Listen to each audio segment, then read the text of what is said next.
Hi, my name is Nathan Martzoff, and I would like to be on the GSquared Yo-Yo team. Let me start out by introducing myself a little bit, and then we'll get into some of the details. But my family and I, we currently live here in Columbus, Ohio. Before this, I lived out in Kansas City, Missouri, with my wife and our 1-year-old. And before that, I lived in Boston, and before that, Pennsylvania. So I grew up in Pennsylvania, and then went to school in Boston, and then went out to Kansas City for more school, and now we're here. And we've been here about 3 months in Columbus, and enjoy it, love it, getting used to the area, and all that Columbus has to offer. Out here, I'm a chef. I work at a little restaurant, and one of the things I love about the culinary arts is that is the creativity behind it, and you can it's a creative outlet for me, and I love that, and that's one of the reasons why I love yo-yoing too, is that it's such a creative outlet. It's just constant what you can do with the yo-yo, just whatever your mind can think of, even if it looks whatever your mind can. I was pretty young. From my earliest memory of a yo-yo, I was probably around 10 or so when I got like my first like cheap yo-yos, probably some Duncan Imperial or something. But then you know, there was that yo-yo craze of the late 90s, early 2000s there. I was in middle school, and like most of my friends, I went out to the local toy store and picked up a Omega. I think I had a Raider and a couple others. But unlike a lot of my friends, I kept with it. I realized I was pretty good at this, and I could. I wasn't great at sports or anything like that, which, like, you know, was the most important thing for anybody to be good at something like that. And this was something I could really succeed in and become really good at. But eventually, you know, high school happened, and then of course college, and then I would pick up the yo-yo every once in a while, but nothing major. I kind of missed the sort of boom into unresponsive yo-yo play, and I didn't even realize that even happened until about three and a half years ago, when I got for Christmas as like a stocking stuffer or something. I got this cheap plastic yo-yo, and inspired me to look then online just to see if there were people still yo-yoing. You know, like I was like, oh, does anybody even still yo-yo anymore? And of course, I was very surprised to see what I found. I realized there was this whole new thing called unresponsive play and all this stuff, and I was like, whoa, I've missed so much. And I kind of was like, man, why did I ever quit? You know, why did I ever really stop yo-yoing? Why didn't I keep pursuing it like I should have? And so I did more research and figured out I'm going to buy this yo-yo. And so I went ahead, and my first unresponsive full metal yo-yo was a one-drop Project 2, and since that day I haven't put down a yo-yo. I pick it up every day, and like I mentioned already, is that there's this form of creativity that I love, and it's a creative outlet, and that's a huge part of it, for sure.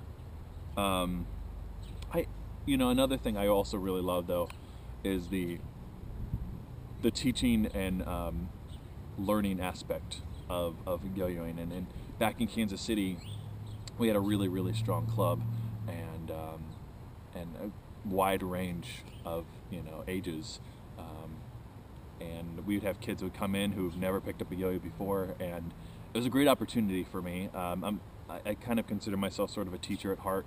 I love mentoring, I love teaching, and so we'd get these kids come in, and it just that, you know, I love that that look of awe, and just, oh man, I finally landed that trick, you know, I've been working so hard on, and knowing that you kind of were a part of that.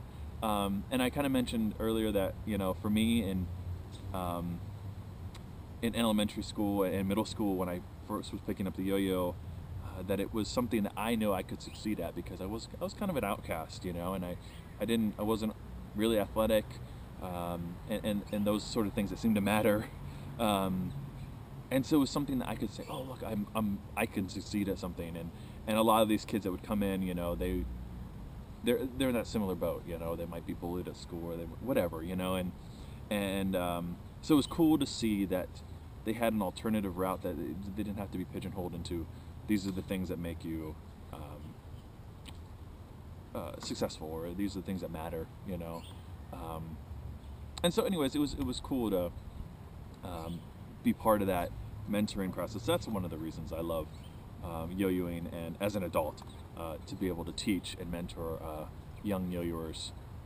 So some of the things that I've done in the community since I've gotten back into yo-yoing about 3 years ago, well, as I've gotten more confident with my yo-yoing, I've been making, well, from day one I was making videos kind of just for my own personal gain, just to see, record my progress as I got better, learn new tricks, kind of working up the ladder and so forth. But as I've kind of, in the last year or so, since I've been coming up with some of my own tricks and getting more confident, I've been making tutorials, and I kind of love that. I'm going to continue to make tutorials.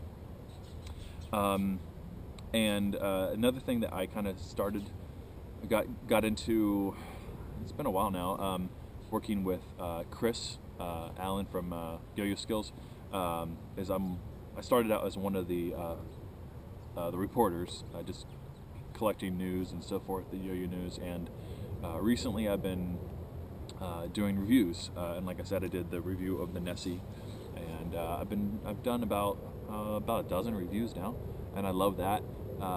And just to kind of show you how serious I am about being sponsored, is if I do get sponsored, I have to quit that, and that's how serious I am about this.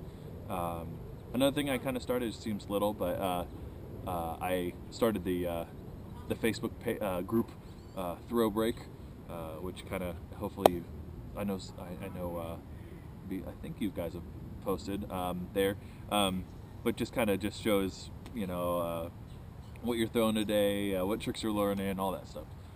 It's just a fun way to connect with other yo-yoers around the world through Facebook. That's definitely where some of the things are moving, you know, as forums are kind of dying down and so forth. I'm rambling.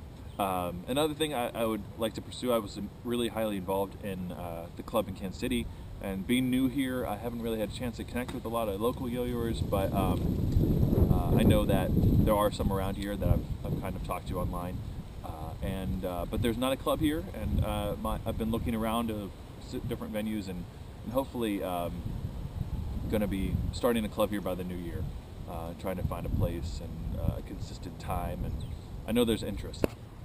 With this, I'll leave you with this, is that the bottom line is, I think you guys at GSquared Yo-Yos are doing unique, amazing things, putting on amazing products, being an awesome influence in the community, and frankly, I just want to be a part of that. I want to be a part of that at a deeper level than just simply being an admirer. I want to rep your brand. I want to be able to push it as much as I can, in whatever capacity I think I can, as whatever capacity you think I can, and I want to be part of that. From making videos to promoting it through through Throw Break, through whatever methods I can as a yo-yoer here in Columbus and all over the place. And so that's the bottom line here. And now I'm just going to show you a video of some of my skills, and enjoy. Thanks for taking the time to watch us. Bye.